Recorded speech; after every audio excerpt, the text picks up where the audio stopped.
For question 5, we're given 3 different pairs of parametric equations and asked to find Cartesian equations. We should notice that these are all trig, so this question is basically, can you guess the trig identity that works? So for the first one, we need to have an identity that just has cos 2t and cos t in it. So for this, we're going to use the trig identity. Cos 2t is 2 cos squared t minus 1. If you don't know your trig identities by now, it'd be a really good time to learn them because they are absolutely essential for this. So if we put these in, we end up with, I'm going to put my x in here for this, so I get x equals, here I've got cos squared, so I need to square my y, 2y squared minus 1. I need to rearrange this now because it says in the form y equals, so I'm going to add the 1 over, so I get 2y squared is x plus 1. I need to divide by the 2, so I'm going to get y squared is x plus 1 all over 2, and I need to square root to get y, so I'm going to get y equals the square root of x plus 1 all over 2. And that is our Cartesian equation. For B,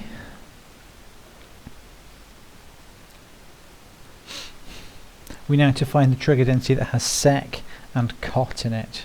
So we're going to use the trig identity that is 1 plus tan squared t equals sec squared t.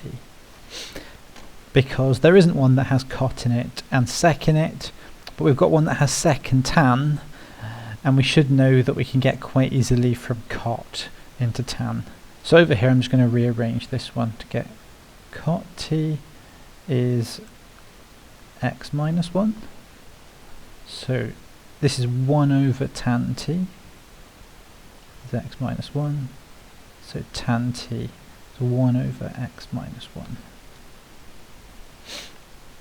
I can now substitute this and this into my trig identity.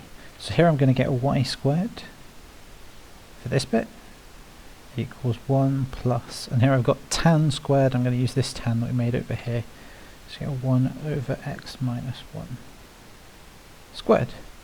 Sorry, I've done this in the other way around. This here, this bit here is my y, here's the 1, here's the tan squared. I just flipped this over to the other side because I'm already in the mode of trying to make this into the form y equals f of x. Last thing we need to do is to square root this. So we can write this as, we can put this together as a single fraction, so we're going to have y squared equals 1 plus 1 over x minus 1 squared. If we're trying to combine these two fractions, we're going to have to make this here x minus 1 over x minus 1 with squares for both of these. All I'm doing here is going a common denominator to 1.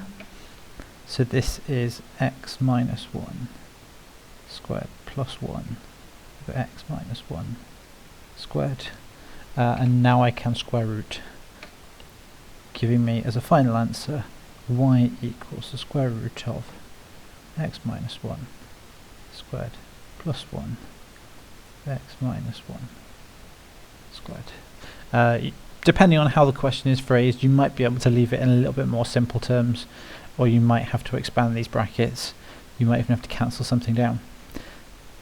This one step of algebra is the difficult one to follow. What I did here was I squared out this bracket and I made this a common denominator. I made it x minus 1 over x minus 1. That's a minus here. Just so that it can be combined with these two in this next step here. For C, we're going to have to find trig identities again. One that works with tan t plus 45. So for this one, we're going to use the identity in the formula book, which is tan a plus b is tan a plus tan b over 1 minus tan a tan b. Now you don't have to learn this trig identity, but you do have to know where it is in the formula book. So we're going to make this bit here using a as t and b as 45. So we have tan t plus 45.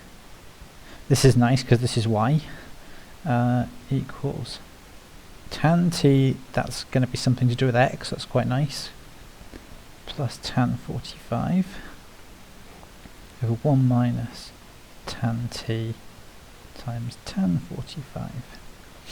We should know that tan 45 is 1. So this is going to become, with this one here we can also work out that tan t is x over 3 by dividing by this 3. So we get x over 3 plus 1, and on the bottom here we have 1 minus x over 3 times 1. The times 1 is just going to disappear. I'm going to multiply everything here by 3 to get rid of fractions inside fractions. So we're going to get x plus 3 over 3 minus x, and this bit here is y. So we get y equals x plus 3 over 3 minus x.